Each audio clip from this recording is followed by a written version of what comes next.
Olá, bom dia! Hoje, quinta-feira, dia 10 de outubro, a Notícias de Frente está no ar.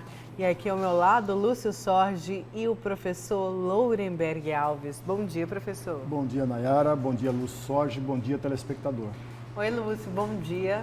Bom dia, Nayara. Bom dia, professor Lourenberg. Bom dia você que nos honra com a sua companhia. Professor, antes de devolver aqui a palavra para a Nayara, eu preciso confessar uma coisa aqui.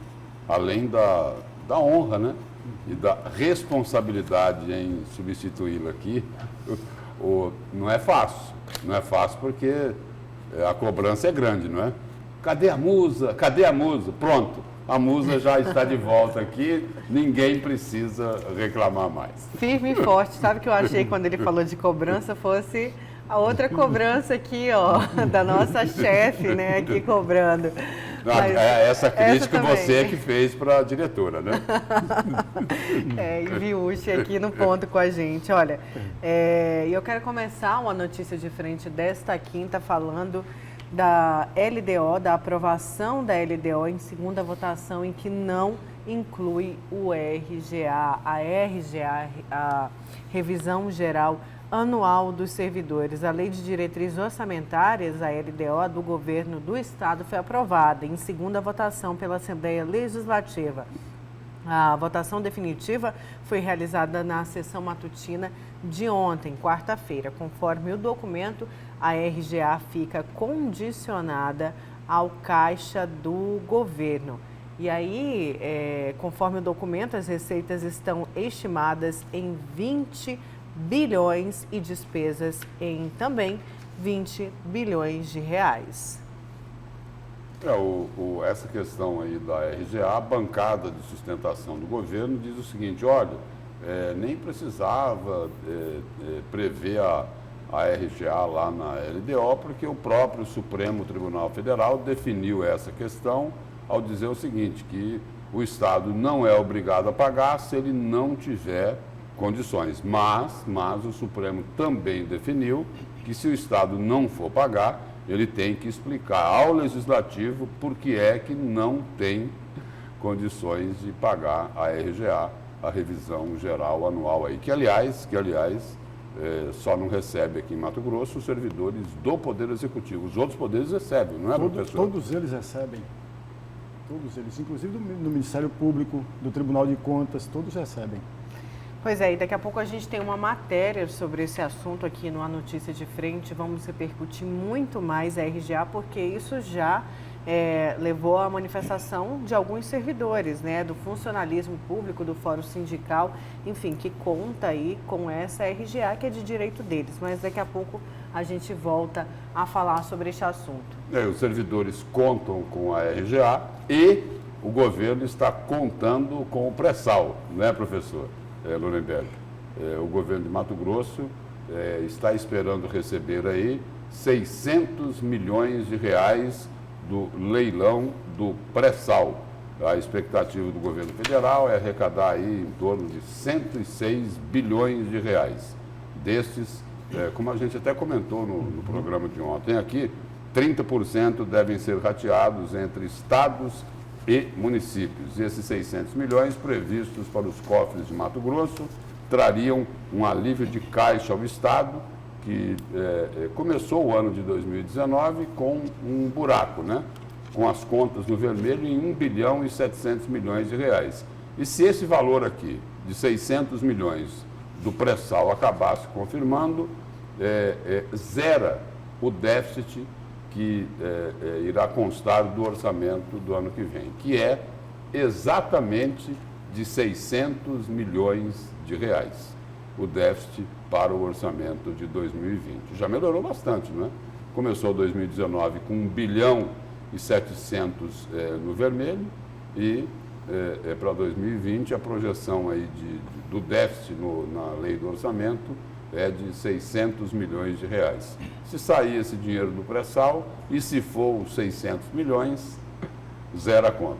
Tomara que não ocorra a mesma coisa que ocorreu com o FEX, né? Ninguém mais toca no assunto do FEX, porque virou uma novela que não tem fim.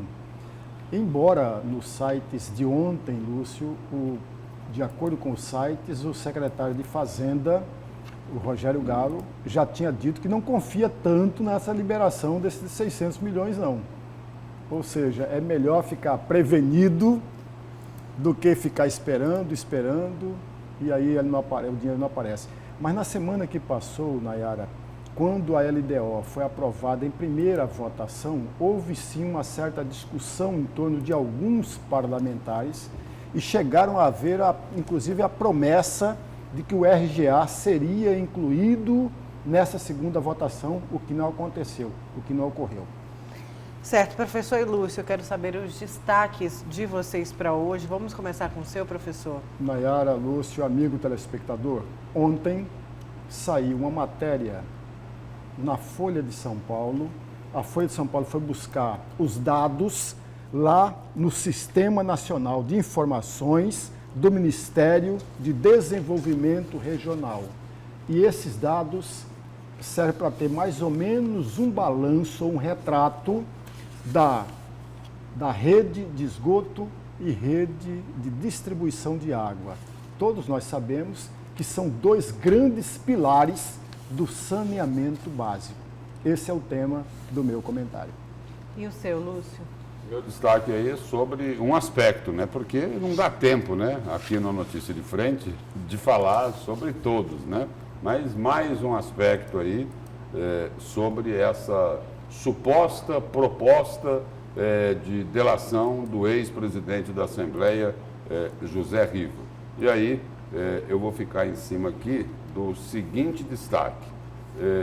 Ex-governador critica o Ministério Público Estadual e reclama que é denunciado por ilações genéricas. Quem reclama é o ex-governador, ex-senador, ex-ministro da Agricultura, Blairo Maggi, por conta lá daquela denúncia relacionada a Andrade Gutierrez, que era aquele pagamento lá de 276 milhões e que teriam ocorrido lá muitas ilegalidades. Teve até uma factoring pelo meio, né? Que aí o pagamento teria sido feito lá e sobraria uma parte, que teria um retorno desse dinheiro. E aí essa é a parte da manifestação do ex-ministro Blairo Maggi. E aí o outro lado é que Riva afirma que Maggi autorizou negociação com construtora que gerou dano de 182 milhões de reais. E aí a informação aqui é que na proposta lá, ou nessa suposta proposta de delação atribuída ao ex-deputado Riva, afirma que a aquisição do precatório devido a Andrade Gutierrez, em negociação supostamente encabeçada pelo empresário Valdir Piran, serviu para o pagamento de dívidas e saldo de propina, para pagar propina, não é? O então governador Blairo Maggi teria autorizado essas tratativas, é o que informa aí a imprensa sobre esta suposta proposta de delação premiada de José Riva, que foi vazado, não é isso? Teve o vazamento, né? E que já tem muita gente com medo principalmente que se investigue a fundo essa tentativa de delação. Agora tem coisas sérias aí que não pode deixar passar, né, Lúcio? Mesmo que não tenha aí a concreta delação, com muita gente questionar, mas não é uma delação. Será que existe verdade? Tudo não seria mentira, mas são nomes, ele deu nomes de empresas, então é preciso investigar isso tudo a fundo, mesmo sendo uma tentativa de delação. O presidente da Assembleia Legislativa deu uma entrevista ontem, Lúcio, ele dizia que não tem nada de verdadeiro aí. Diz que ele foi ao Ministério Público, não encontrou documento algum. O presidente da Assembleia, Eduardo Botelho, conversou com o ex-deputado José Riva. São as palavras do Botelho. Ele falou que não... Nós vamos ter aqui na Notícia de Frente, mais para o final do programa, essa entrevista, viu, professor? Então vamos esperar. Do presidente da Assembleia, Eduardo Botelho, basicamente nessa linha que o senhor colocava aí, não é? E olha, eu quero voltar a falar, eu sei que vocês já falaram disso aqui, mas o assunto nacional é Bolsonaro e o PSL. Em entrevista exclusiva ao site O Antagonista, Bolsonaro pontuou algumas coisas em relação ao partido. A entrevista foi divulgada ontem no Antagonista. Jair Bolsonaro mostrou-se preocupado com a falta de planejamento do PSL para as eleições municipais de 2022. Ele falou o seguinte ao site: vamos começar a campanha para prefeito sem o partido dizer a que veio. Para o presidente da República, o PSL tem que se acertar. Cada estado tem que ter um comandante, tem que se organizar, ter um compliance, investir fundo partidário. A gente está bem politicamente, a gente pode fazer muitos prefeitos, mas alguns da liderança não estão enxergando isso. Ficam olhando para o próprio umbigo. O partido pega um pouco mais de 8 milhões por mês. Pelo que sei, posso estar equivocado, nem todos os diretórios recebem isso todo mês. Como fica para 2020 as eleições municipais? Alguns espertalhões queimaram a largada. A tendência é não dar certo, disse Jair Bolsonaro sobre as eleições de 2020 e o partido PSL. De uma certa forma, Nayara e amigos telespectadores, o presidente da República tem razão. Tem razão por duas coisas. Veja, o PSL é o segundo maior partido dentro da Câmara Federal. O primeiro vem o PT, se não me falha a memória, com 56 deputados federais. Em segundo, o PSL, que tinha 54, agora 53, porque o Frota saiu do PSL. Portanto, tem 53 deputados federais e tem o presidente da República. Isso significa dizer que o partido deveria, sim, ganhar mais oxigênio. Veja, o crescimento do PSL em 2018, ele só tinha 2 deputados federais, Nayara, subindo para 52 com a eleição e depois chegar a 54. Não é justo, e aí as palavras do presidente estão corretas, de cobrar do partido que ele pertence ter um oxigênio maior para disputa, sobretudo das capitais de cada um dos estados. Ele está coberto de razão nesse aspecto. Agora, pelo que ele falou também durante essa entrevista, Lúcio, professor, ele enxerga e aponta uma desorganização muito grande dentro do PSL, né? Ele, inclusive, durante a entrevista ao site O Antagonista, ele fala que o PSL não consulta a base para decidir temas importantes, como a própria escolha dos líderes no Senado, na Câmara. Se não me falha a memória, foi no mês de agosto ou setembro, houve sim uma certa caravana para filiação partidária. Lembra disso? Que até a senadora Célis, aqui, que já né? Aqui em Mato Grosso. Foi no mês passado. Foi no mês passado, né? Foi no mês passado. Até a senadora Célis, que ainda fazia parte do PSL, estava junto para atrair mais interessados em filiar-se ao partido. Chegou-se a dizer de 20 mil pessoas, novos filiados. Chegou-se a dizer, eu não tenho como garantia, se de fato esse número de filiados foi registrado. Mas a caravana era simplesmente uma oportunidade para o partido começar a se reorganizar diante das eleições de 2020. Aqui muito mais ainda, porque tem-se a ideia, pelo menos em tese, não é ainda nada assegurado, de uma possível disputa à vaga de senador, que é da senadora Selma. Portanto, o partido deveria se organizar mais, e aí eu estou concordando com o presidente da República nesse particular. É a mesma coisa, Nayara, vamos trazer para o campo regional de Mato Grosso. É a mesma coisa se o DEM fosse todo desorganizado, tendo o governador como o grande líder do partido. É tarefa do governador cobrar uma maior organização do seu partido. Não é o caso em Mato Grosso. Estou dando só um exemplo. Age corretamente o presidente da República. Muito embora todos nós sabemos que o senhor Jair Bolsonaro não tem nenhuma ligação com o PSL.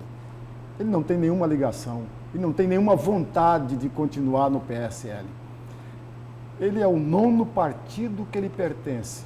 O primeiro partido dele, que foi lá em 1988, quando ele foi candidato a vereador pelo Rio de Janeiro e foi eleito vereador do Rio de Janeiro, e na metade do mandato ele saiu candidato a deputado federal e foi eleito deputado federal, foi exatamente o PDC.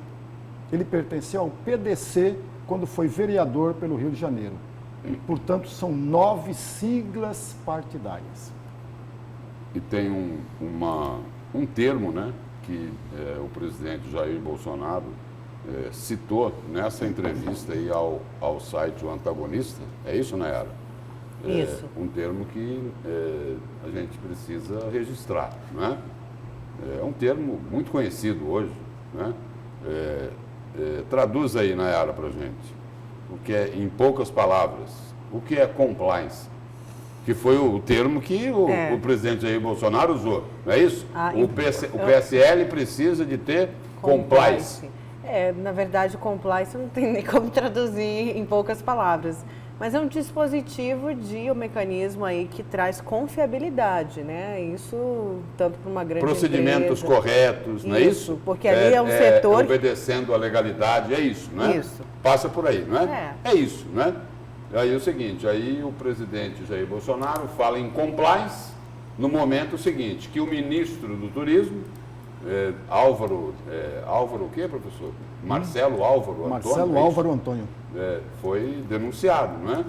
Por ter envolvimento lá com as candidaturas laranja lá em Minas Gerais, não é isso? Ou seja, no momento em que o PSL está envolto num imenso laranjal, não é isso? Porque até aqui nós não tínhamos acompanhado nenhuma declaração aí do presidente Jair Bolsonaro sobre esta desorganização do partido dele, não é? Não é isso? Está perfeito, Lúcio. Então, eu acredito aí que tem sim uma preocupação do presidente Jair Bolsonaro com as denúncias que cercam o partido que ele pertence. E essa questão de candidaturas laranja não se resume a Minas Gerais. Já surgiram também outras denúncias. E nesse contexto vem as Pernambuco, cobranças também, Pernambuco também. E nesse contexto... Que é a terra do Luciano Bivar, não é isso? Isso. Exatamente. E que o Bebiano, perdoe, por favor. O Bebiano, que era o secretário de governo do atual governo Jair Bolsonaro, saiu exatamente nesse momento que apareceram as primeiras denúncias do Laranjal. Caiu por causa dos laranjas. Exatamente. Não é isso? E agora tem o ministro denunciado por envolvimento com o Laranjal do PSL. Exatamente. Olha, e só para complementar, é uma cobrança, né, Lúcio e professor? É a cobrança que o povo faz ao presidente. E aí, o senhor veio com uma bandeira de combate à corrupção, com a nova política. E cadê a nova política? Ele precisa dar resposta, não é isso? Nayara,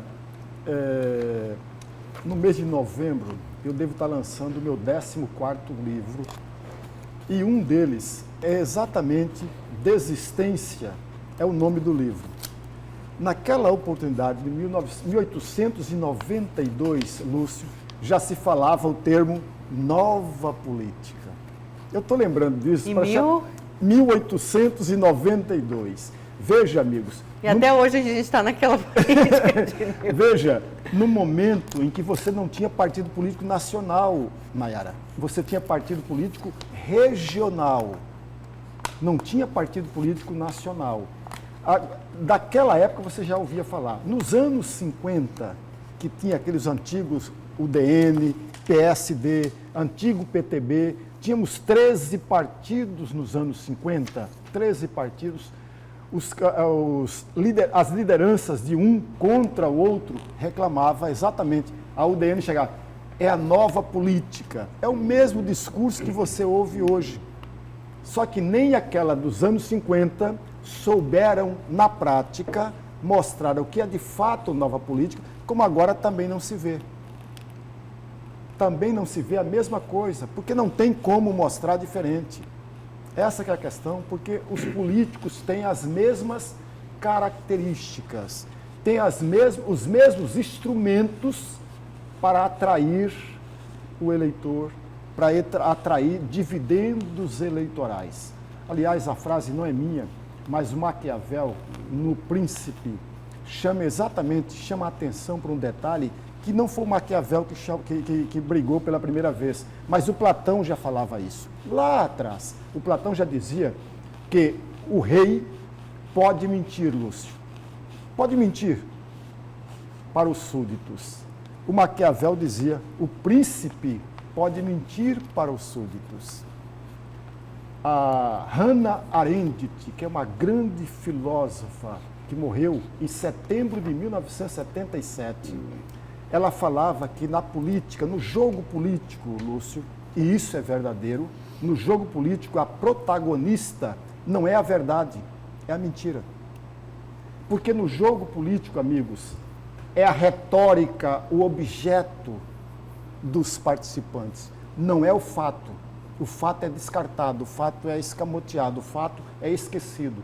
A retórica é que faz parte de todo o processo do jogo político. Por isso que eu sempre vou falar que o discurso político é exatamente o discurso de máscaras. Você não deve ler o discurso, literalmente o discurso político, mas o que está por trás de cada uma das palavras ditas pelos agentes políticos. O que é que o político A ou B pretende com um determinado discurso? Exatamente, Lúcio. Quem ele quer atingir?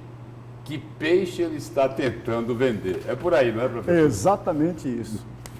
Olha, e vamos voltar então a falar da LDO, porque em sessão extraordinária realizada nesta quarta-feira, a Assembleia Legislativa aprovou sem garantia de pagamento da RGA a Lei de Diretrizes Orçamentárias para 2020. Confira na reportagem. A Lei de Diretrizes Orçamentárias de 2020 recebeu um total de 121 emendas, das quais 61 tiveram parecer favorável da Comissão de Constituição, Justiça e Redação. E ao invés do déficit, como estava previsto anteriormente, a nova LDO prevê um superávit superior a 122 milhões de reais.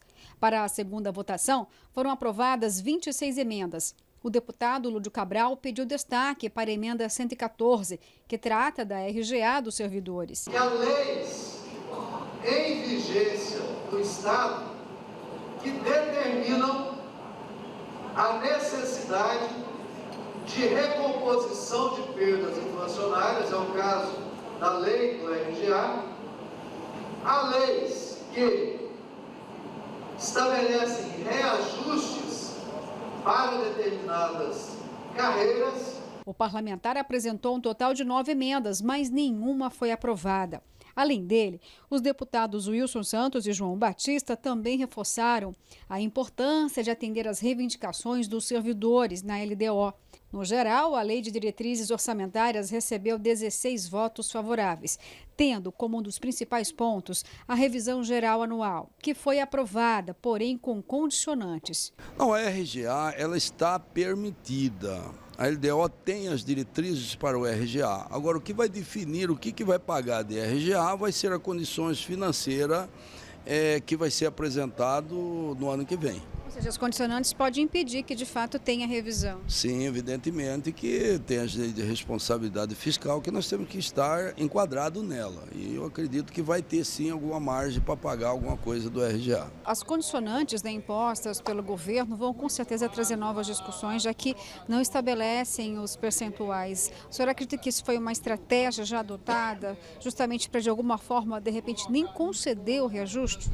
Pode ser algo utilizado, vamos dizer, proposital. Mas, de qualquer forma, nós temos a LOA que deve ser mandada para cá. Então, nosso trabalho futuro, inclusive chamar o Fórum Sindical para estar compondo junto com a gente, para acompanhar, principalmente essa questão da RGA.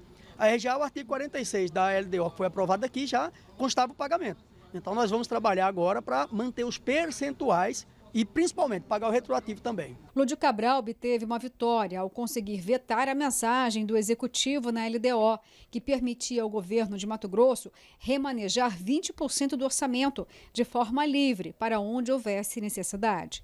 Nós acabamos evitando um retrocesso que seria liberar 20% do orçamento como margem para o governador remanejar de acordo com a sua vontade, sem ter aprovação da Assembleia. Essa emenda, nós felizmente conseguimos derrubar e evitar que ela fosse aprovada, que foi uma emenda que apareceu ontem na CCJ como emenda de lideranças, muito provavelmente por orientação da liderança do governador. Mas a própria Assembleia, os deputados perceberam que isso seria dar um cheque branco de 20% do orçamento para o governador fazer o que quiser sem autorização da Assembleia. Nós tivemos duas emendas polêmicas, uma que foi apresentada pelo deputado João Batista e que tinha assinatura de 20 deputados, mas essa emenda foi rejeitada nas comissões, depois nós negociamos finalmente para fazer uma emenda alternativa, deixando sem valores, mas a rúbrica que garante alguma progressão para os agentes penitenciários.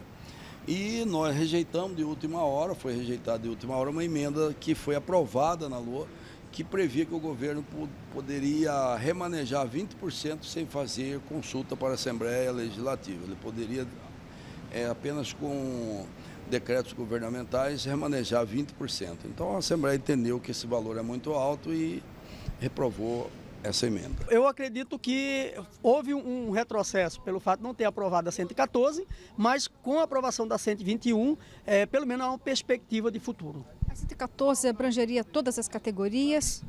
Não, a 114 era que tratava do percentual de 59 milhões e constava ali também, citava ali as leis que já são existentes de reposições. A segunda votação aconteceu em sessão extraordinária e agora o texto vai para a sanção do governador Mauro Mendes.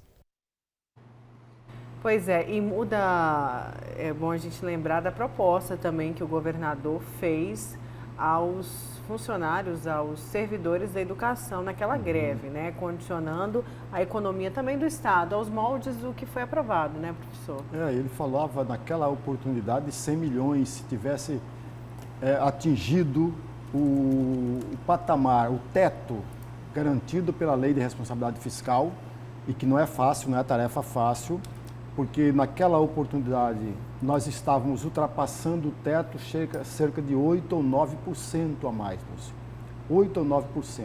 Qual era a proposta que o governador fez e ele está correto? Baixar o índice percentual para o teto necessário e permitido, ou seja, abaixo de 49 pontos percentuais, e aí você teria condições de fazer o pagamento do RGA, desde que tinha mais ou menos, ele deu um exemplo de 100 milhões de reais.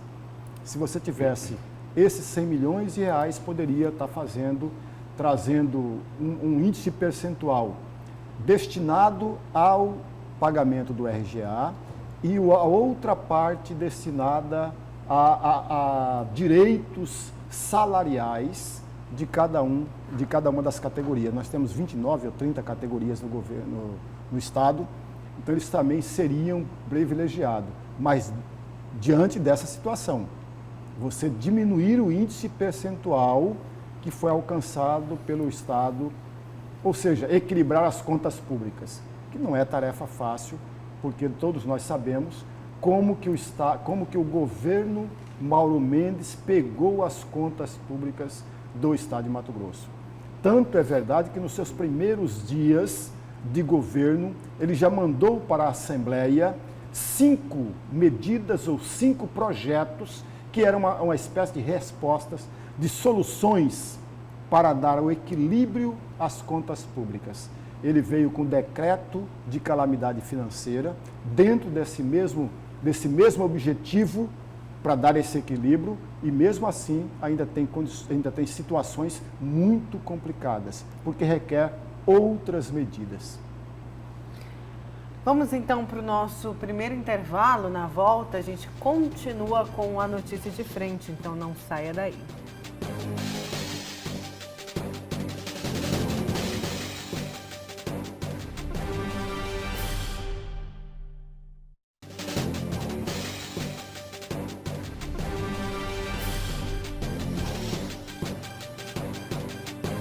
Voltamos com a notícia de frente desta quinta-feira. E olha, em entrevista ao Jornal do Meio-Dia desta quarta, o deputado delegado Claudinei comentou as denúncias que teriam sido feitas pelo ex-deputado José Riva em uma suposta delação premiada. Ele falou ainda sobre a situação da Santa Casa de Rondonópolis. Confira. Deputado, a situação lá da Santa Casa de Rondonópolis continua difícil ainda. Sim, na verdade tem essa perspectiva boa agora, nessa última viagem que a gente teve lá a Brasília, com a reunião com a bancada federal, né, eu e outros deputados aqui, e aí já acenando, né, para vir esse recurso de 20 milhões, praticamente todo aí 17 milhões conseguidos de emendas pelo deputado federal Medeiros, né, e 3 milhões então através da articulação aí junto aos demais deputados federais e senadores lá da bancada de Mato Grosso. Então, vindo esses 20 milhões, quase vai fechar essa dívida de quase 25 milhões da Santa Casa de Rondonópolis. Então, a gente tem essa perspectiva de chegar a esse valor ainda esse ano, até dezembro aí, né? Eu até fiquei surpreso lá quando o coordenador da bancada, Neri Geller, falou que seria para esse ano. Achei que só para o ano que vem, mas ele praticamente garantiu que esse valor, esse recurso junto ao Ministério da Saúde deve chegar ainda em 2019. O senhor é delegado de polícia. Hoje está como político, como deputado. A minha pergunta aqui, antes da gente encerrar a entrevista, é sobre todas essas denúncias aí do ex-deputado José Riva que estão sendo publicadas pela imprensa. Existem lá pelo menos 5, 6 atuais deputados que estão aí elencados nessas denúncias. O senhor defende que eles sejam investigados?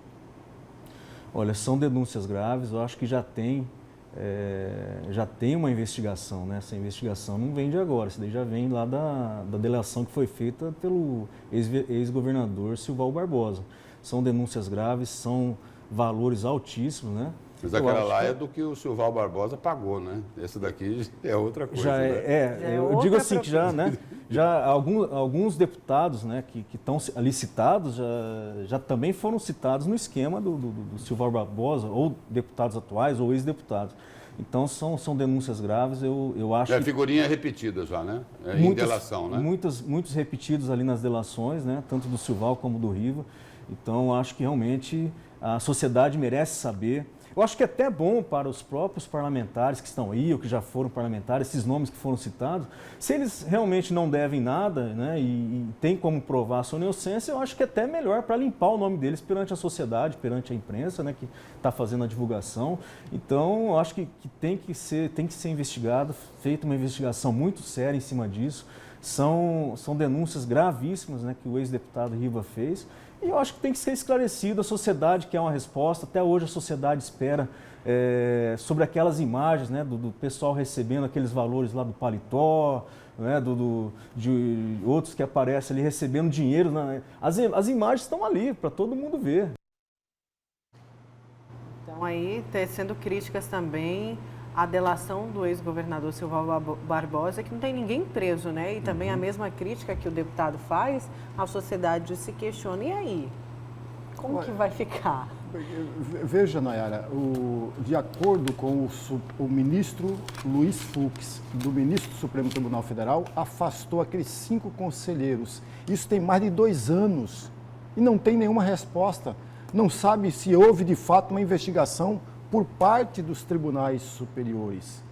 Então, quer dizer, essa que é a questão. Por outro lado, se nós abrirmos a delação do Silval Barbosa, nós vamos encontrar também empresas e empresários. Não se viu, eu pelo menos não tenho conhecimento de nenhuma investigação diante dessas empresas todas. Aliás, algumas delas até chegaram a continuar prestando serviços ao Estado. E não há nenhuma investigação, ninguém foi preso na época. Com exceção de 3 ou 4 ex-secretários de Estado do governo Silval Barbosa e o próprio Silval Barbosa. Fora isso, nenhum deles. Aqueles vídeos que foram gravados no gabinete da Casa Civil, nenhum daqueles políticos envolvidos foram sequer investigados. Ora, você quer prova maior do que aquela? Um vídeo diante de uma delação do próprio governador do estado. Não houve nada. É esse que é o problema. É isso que é o problema. Não adianta nada você ter uma delação premiada e não ter uma investigação que corresponda à necessidade daquela delação. Veja a delação do Dóia. Ninguém sabe o que está lá dentro daquela delação. Há mais de 3 anos isso. Alguém no judiciário sentou em cima da delação e pronto, acabou. Estavam tentando levar, essa daí lá do Detran. É da Bereré. Isso. É isso? Uhum. E estavam tentando levar lá para a Justiça Eleitoral, mas o Ministério Público já se manifestou de que não concorda que os fatos apurados ali, ou que foram apurados até aqui, devam ser julgados lá pelo Tribunal Regional Eleitoral, até porque existiriam ali outros crimes, é isso? Exatamente. Que não teriam conexão com a questão eleitoral. E eu queria só aproveitar aqui, Nayara, a gente falava, o deputado, o delegado Claudinei, falava agora há pouco de que deveriam ser investigados, né, ele concorda, né, que devem ser investigadas todas as pessoas que foram citadas aí nessa suposta proposta de delação do ex-deputado Riva. Eu só vou anunciar aqui, mas o detalhamento a gente vai dar daqui a pouco. Uma informação nova. Eu estou aqui com uma reportagem aqui do Olhar Jurídico, que é o seguinte. José Riva nega acordo de delação e promete identificar o autor de documento supostamente falso. Essa é a informação, é o fato novo. E olha, já foi publicado muita coisa, né? Desde domingo. Que 175 milhões foram pagos a deputados e ex-deputados, mais de 38 parlamentares, ex-parlamentares receberam propina, uns receberam 20 milhões, outros 12, outros 10 milhões, outros 5, outros 7 milhões. Aí tinha gente lá de 1 milhão e pouco, outros de 400 mil, que deve ser o pessoal do baixo clero, se for confirmada lá, mas o deputado Riva distribuiu uma nota que nós vamos ler aqui, daqui a pouquinho, aqui numa notícia de frente, onde ele contesta essa suposta delação e diz que vai identificar aí o autor do documento. Vamos então, a gente vai voltar a falar sobre esse assunto no destaque do Lúcio. Temos matéria sobre isso no próximo bloco, mas antes vamos para o destaque do professor Lorenberg. Nayara, Lúcio e amigo telespectador, ontem saiu uma matéria muito boa na Folha de São Paulo e republicada no site da UOL, falando exatamente sobre saneamento básico. E todos nós sabemos que 2 grandes pilares do saneamento básico é exatamente a rede de abastecimento de água e a coleta e tratamento de esgotos. São os pilares do saneamento básico. Pois bem, a Folha de São Paulo foi buscar os dados que ela pesquisou, que ela analisou, que ela avaliou, foi buscar exatamente no Sistema Nacional de Informações, lá no Ministério de Desenvolvimento Regional, e constatou, depois de toda a avaliação, que cerca de 35 milhões de brasileiros, amigos, 35 milhões de brasileiros sem rede de abastecimento de água. 35 milhões. Por outro lado, ela também constatou 100 milhões sem acesso à coleta e tratamento de esgoto. Veja, por exemplo, a Cuiabá. Cuiabá não é todos os moradores que são contemplados com a rede de esgoto. Não é todo. Na verdade, mais de 50%, não é, né? Tem essa taxa que são 60% ainda faltam desse tratamento. Pois bem, continuando com esses dados, lá na região norte, o índice de acesso à rede de esgoto é de um pouco mais de 10%, amigos. Lá na região do norte, um pouco mais de 10% tem acesso à rede de esgoto, ao passo que o abastecimento de água, na mesma região norte, 57,5%. Já no sudeste, o índice de acesso a esgoto, é claro, é muito maior, são 78,6%. E aí tem um detalhe, o Roberval Tavares de Souza, Roberval, ele é o presidente da Associação Brasileira de Engenharia Sanitária e Ambiental, ele diz com todas as letras, entre aspas, em saneamento, estamos no século passado. São essas palavras do especialista. Nós estamos no século passado. E ele vai mais ainda. Falta prioridade. Falta o saneamento ser prioridade à administração pública, aos governos. O Edson Carlos, que ele é presidente do Instituto Trata Brasil, ele diz também, entre aspas, o investimento está caindo, investimento na área do saneamento básico. O investimento está caindo e a necessidade é crescente. Precisamos de cerca de 22 bilhões ao ano, mas o Brasil investe metade disso. Quer dizer, de acordo com o especialista, precisamos de 22 bilhões de investimentos por ano. O Brasil investe a metade disso que era necessário. Seguindo mais um outro especialista, o Léo Hiller. O Léo Hiller é o relator especial da ONU em direitos humanos, em especial em água e saneamento. Ele diz o seguinte, entre aspas, o Brasil caminha na contramão de países que atingiram a universalização do acesso a esse serviço, ou seja, serviço de esgoto e serviço de abastecimento de água. O Brasil caminha na contramão e ele vê, e aí eu quero concordar com ele, ele vê uma necessidade premente de uma integração entre o governo federal e o governo estadual e o governo municipal. Eu também concordo em muitas ações, amigos. Por exemplo, na segurança pública, é impossível tão somente o presidente da República sem a ajuda do governo estadual, sem a ajuda do governo municipal. Da mesma forma é a questão do saneamento básico. É preciso que haja uma relação maior para combater isso que nós tanto precisamos, uma força-tarefa do governo federal, juntamente com os governos estaduais e com os governos municipais. É exatamente o que defende o Léo Hiller.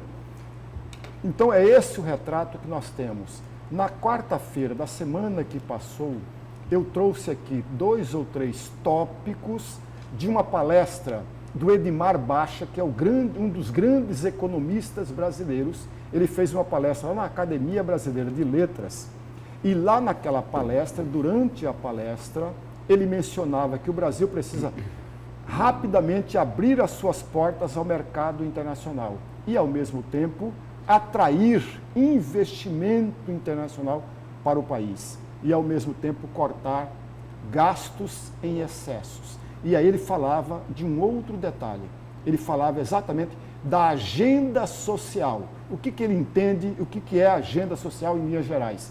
É exatamente a habitação, educação, segurança, a questão urbanística, que está também envolvido o saneamento básico. Portanto, esse é um dos itens mais importantes que o governo brasileiro, ou que os governos brasileiros deveriam tratar com muito mais seriedade. Pois é, e existe, na verdade, para todos esses problemas que o senhor acabou de destacar em relação aos serviços de saneamento, para o presidente Jair Bolsonaro, isso foi bandeira durante a campanha, a solução seria privatizar todos esses serviços. O senhor acredita também que poderia ser aí a solução para que a gente tenha o tão sonhado saneamento básico no país como um todo? Nayara, a gente tem a impressão, muito rapidamente, e talvez seja um grande erro que todos nós cometemos, como se tudo que é bom está na iniciativa privada. E tudo que não presta está na iniciativa pública. Não é bem isso. Não é verdadeiro. Vamos trazer um exemplo das concessionárias aí, das nossas exatamente, rodovias, né? Exatamente, Nayara. Veja a questão quando foi levado para a iniciativa privada o abastecimento de água em Cuiabá. Eles não cumpriram, passaram um monte de tempo sem cumprir aquilo que está acordado. Até hoje, com uma nova empresa, não se cumpriu. O esgoto praticamente é esquecido e faz parte do contrato desta empresa. Ou seja, nem tudo que dizemos que a iniciativa privada tem de bom não é tão bom assim. Não é tão bom assim.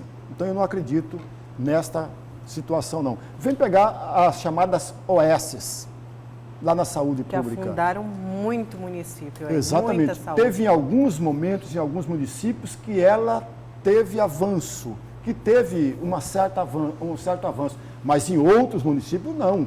Vamos pegar, por exemplo, o Hospital de Rondonópolis.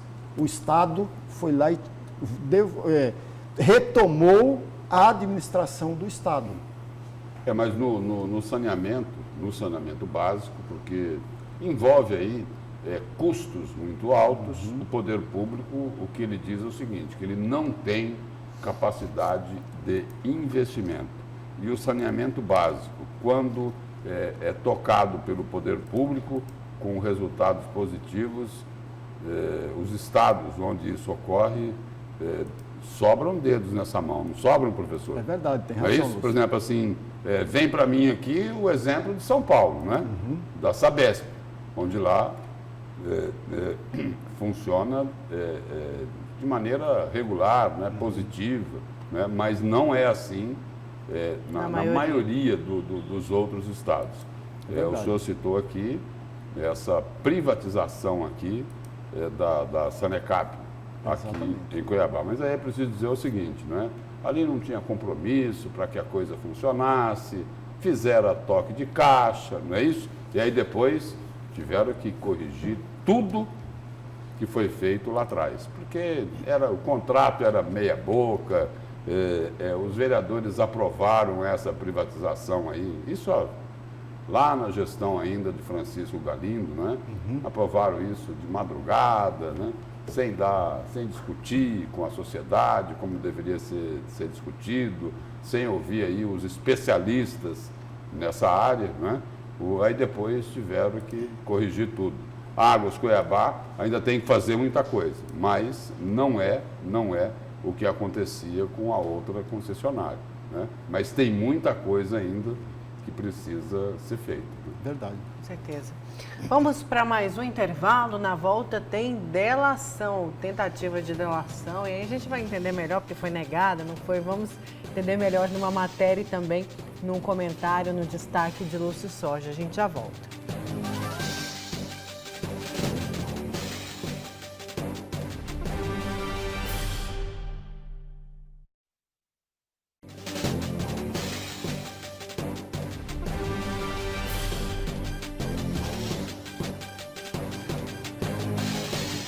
E o presidente da Assembleia Legislativa, Eduardo Botelho, diz que nem o Ministério Público, nem o ex-deputado José Riva confirmaram a delação premiada que envolveria, entre outras denúncias, o pagamento de mensalinho a parlamentares mato-grossenses durante 20 anos. Confira na reportagem.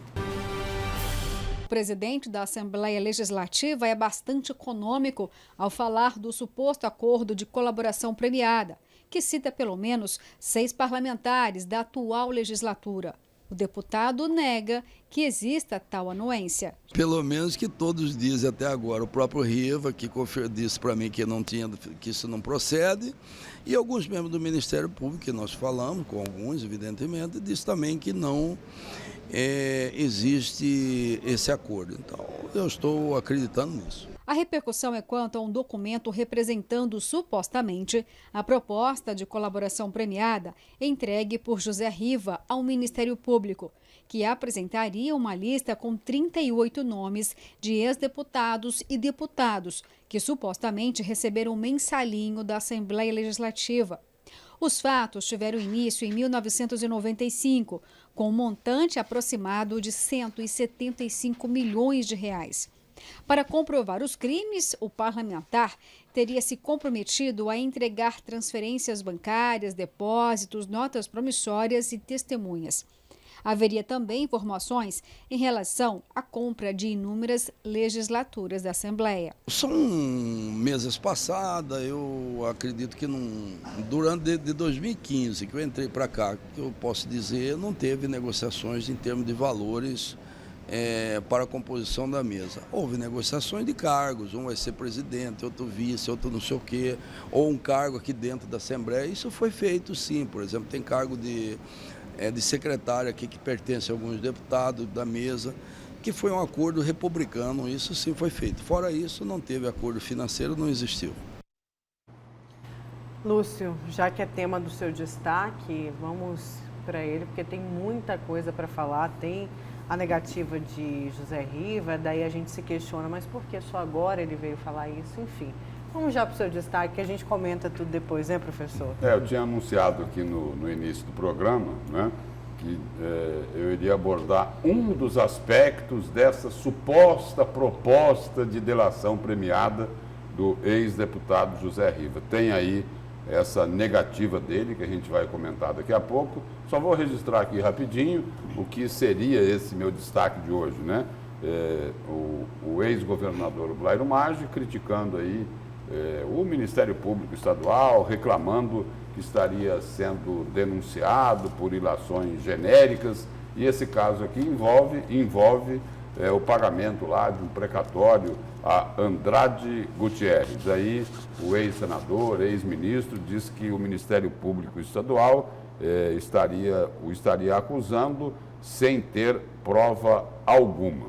E aí o ex-deputado José Riva, por essa suposta proposta de delação premiada, afirma, né, teria afirmado que Maggi autorizou a negociação com a construtora, que gerou um dano de 182 milhões de reais. E que os detalhes disso constariam num documento que teria sido encaminhado à Procuradora de Justiça Ana Cristina Bardusco, chefe do GAECO, Grupo de Atuação Especial de Combate ao Crime Organizado, no dia 27 de março. Tudo isso daqui a imprensa já divulgou fartamente, desde a semana passada, né? A imprensa já está divulgando isso há 5, 6 dias, falando dessa suposta proposta de delação premiada do ex-deputado José Riva, que foi encaminhada, que teria sido encaminhada ao Ministério Público, ao GAECO, ao Grupo de Atuação Especial de Combate ao Crime Organizado.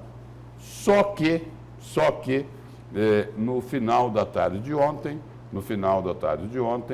o ex-deputado José Riva distribuiu um comunicado aos veículos de comunicação, onde ele disse o seguinte, que nega o acordo de delação e promete identificar o autor de documento supostamente falso.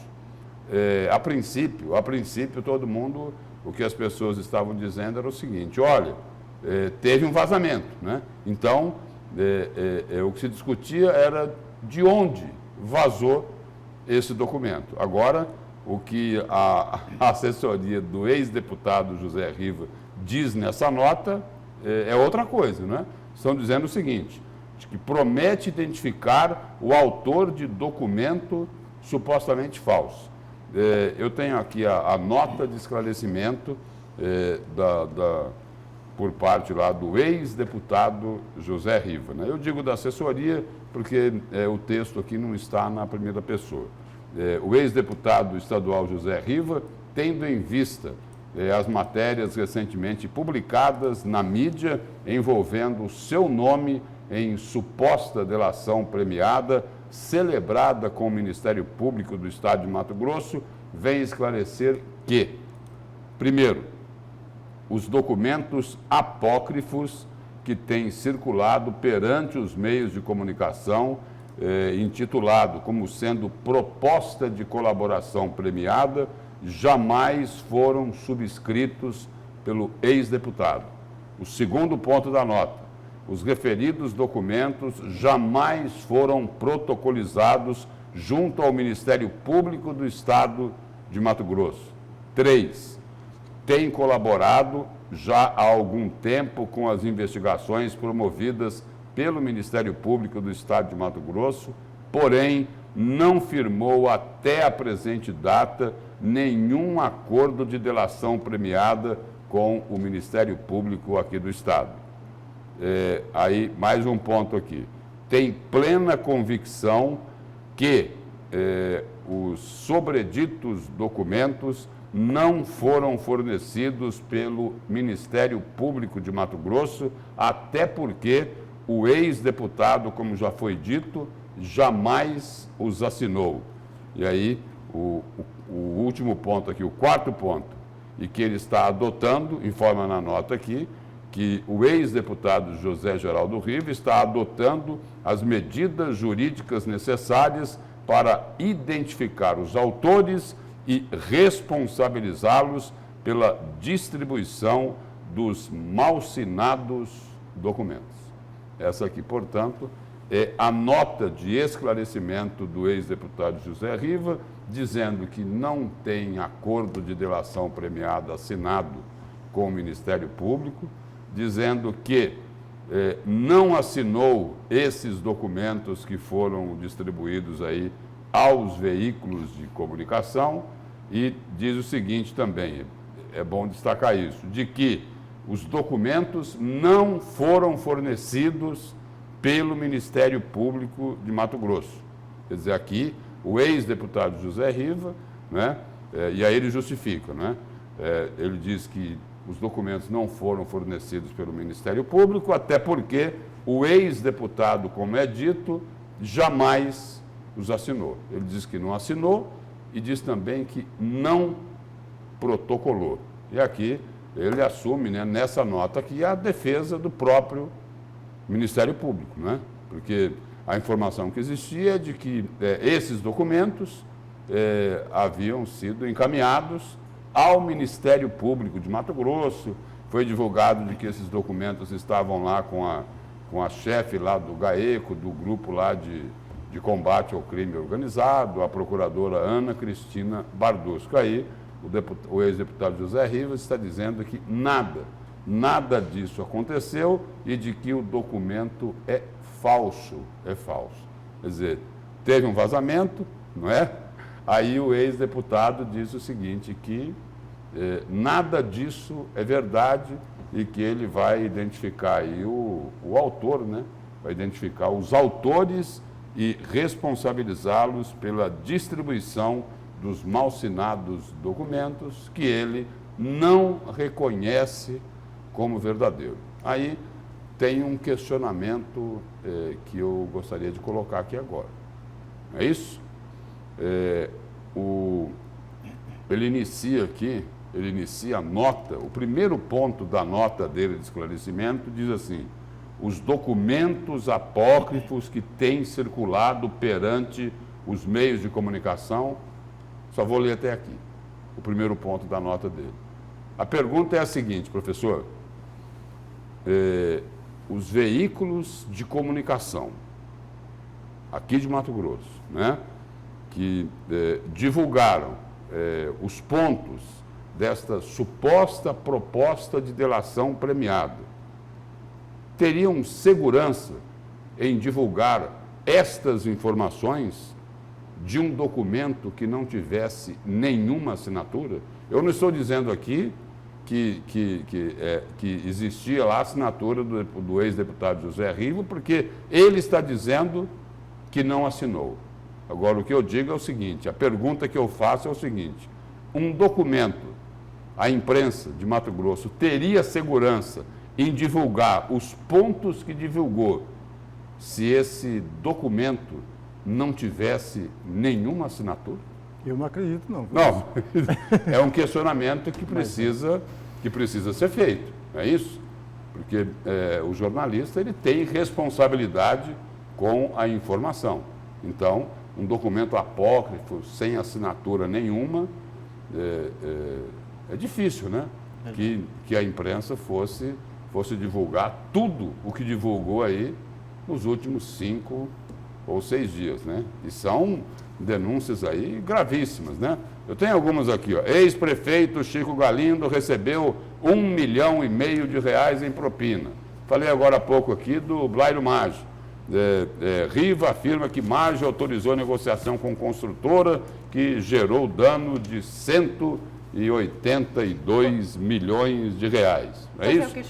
Aí tem aqui, Nayara, tem aqui, ó, contrato de 100 milhões de reais fez a empresa desistir da licitação da Arena Pantanal. Aí disse também que teve lá 2 conselheiros, né?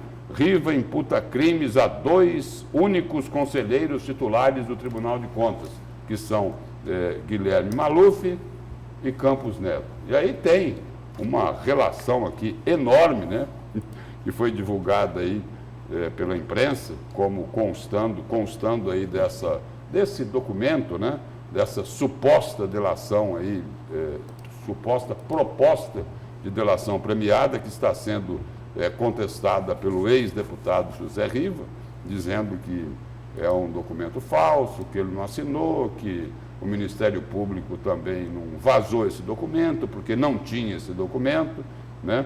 E aqui é o seguinte, são 38 deputados e ex-deputados que teriam recebido, ao longo dos anos, né, mais de 175 milhões de reais. Eu estou aqui com a relação aqui dos nomes, né, e de quanto eles receberam, né? Aí tem deputado que recebeu 20 milhões de reais, né?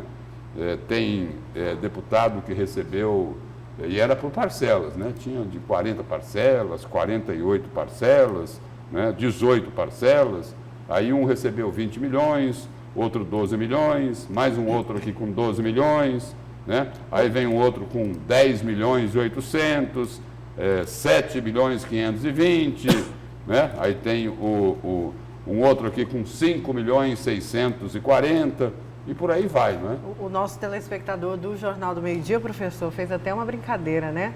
A divulgação disso cria até uma desavença interna entre esses parlamentares, divulgando aí o que cada um recebia de propina. Uma brincadeira, um humor negro diante de tantos escândalos que deixam a gente cada vez mais. Tem gente que fala, mas você espera o quê? É isso, é a política. Não, a gente não espera o pior, a gente sempre espera o melhor.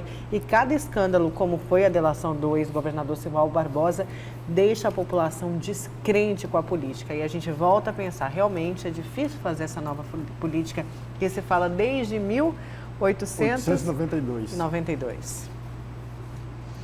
Agora a pergunta que fica, antes da gente mudar de assunto, não demorou para desmentir? Como assim, Nayara? A defesa do ex-parlamentar, do ex-presidente da Assembleia, José Riva, não demorou para dizer, olha, o ex-presidente da Assembleia, o ex-deputado, não confirma nada do que foi dito. Se passaram aí, desde o início aí começou o quê? Na sexta-feira, no sábado, a divulgação dessas informações aí atribuídas a essa suposta proposta de delação premiada, né? Passados aí pelo menos 5 a 6 dias, né? Aí essa questão se demorou ou se não demorou, ela depende muito da pessoa que está se sentindo atingida, não é, Nayara? Depende da avaliação que ela faz, né? Aí entenderam, né, de que era o momento de distribuir uma nota dessa. No caso aí, o ex-deputado José Riva entendeu que era o momento dele distribuir essa nota, negando a veracidade das informações que vêm sendo divulgadas aí pela imprensa, atribuindo essas informações aos documentos que teriam sido encaminhados, né? Encaminhados, porque o ex-deputado Riva disse que eles não foram protocolados, né? O que foi divulgado é que esses documentos teriam sido encaminhados ao GAECO, o Grupo de Atuação Especial de Combate ao Crime Organizado. E a informação é de que eles foram encaminhados em 27 de março. Né? Agora, vamos esperar aqui o seguinte, né?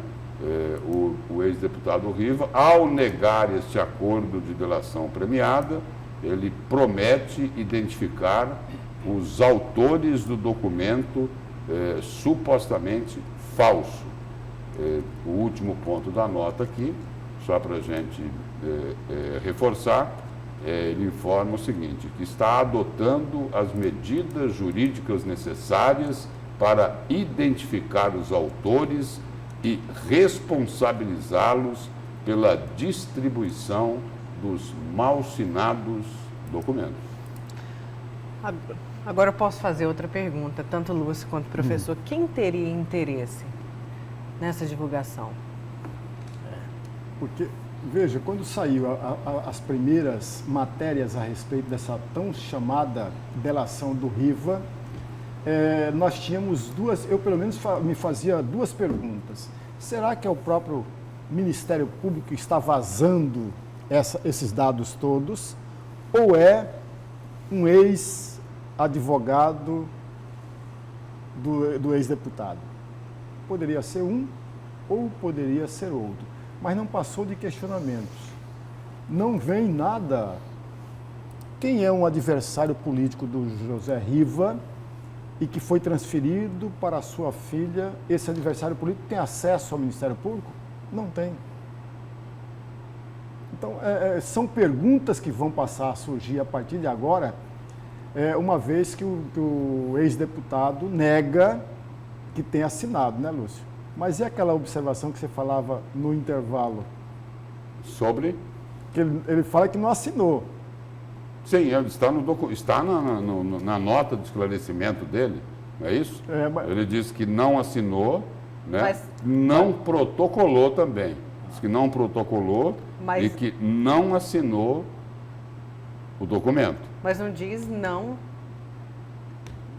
escreveu, não tem nada. Porque protocolar, né? A gente entende o seguinte, de que é entrega oficial. Oficial. Não é isso? Exatamente. É entrega oficial, não é?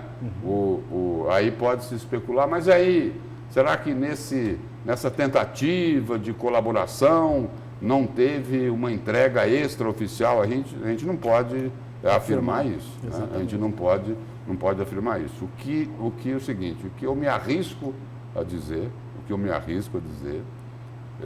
até reforçando o que eu coloquei agora há pouco, sobre a segurança dos meios de comunicação ao divulgar essas denúncias que são muito graves, né? Que constam neste documento que o ex-deputado Riva está negando a autoria. O que eu me arrisco a dizer é o seguinte, olha, nesse documento deve ter alguma assinatura. Deve ter alguma assinatura, porque é o seguinte, porque eu não acredito que a imprensa iria dar vazão a um documento apócrifo, sem assinatura, sem carimbo, sem protocolo. Eu não acredito nisso. O senhor acredita nisso, professor? Não, de jeito nenhum. Né? Nós estamos aqui, eu li aqui na íntegra a nota de esclarecimento, encaminhada aí às redações dos veículos de comunicação pelo ex-deputado José Geraldo Riva, e agora a gente só está discutindo aí, né? Entendeu? Levantando hipóteses, né? Sobre o que pode ter ocorrido. Mas, segundo o próprio ex-deputado Riva, ele disse o seguinte, que vai tomar as medidas para identificar os autores e responsabilizá-los pela distribuição dos malsinados documentos. Agora, é preciso aguardar. E ele falou também que não foi o Ministério Público que vazou isso, porque o Ministério Público não tinha esses documentos. Vamos esperar, então, as cenas, ou melhor, os trechos do dos próximos capítulos. E o seguinte, e é toda essa polêmica, porque é o seguinte, porque comprovando-se essas denúncias que constariam, né, que constam nessa suposta proposta de delação premiada, aqui é o seguinte, aqui tem combustível mais do que suficiente para provocar um verdadeiro terremoto no meio político aqui de Mato Grosso. É mais pesada, seria mais pesada essa delação do que, me parece, mais pesada até que a monstruosa lá do ex-governador Silval Barbosa. Vamos então, amanhã a gente fala mais sobre esse assunto. Lúcio, obrigada, professor, muito obrigada. Bom dia. Obrigada, um bom dia.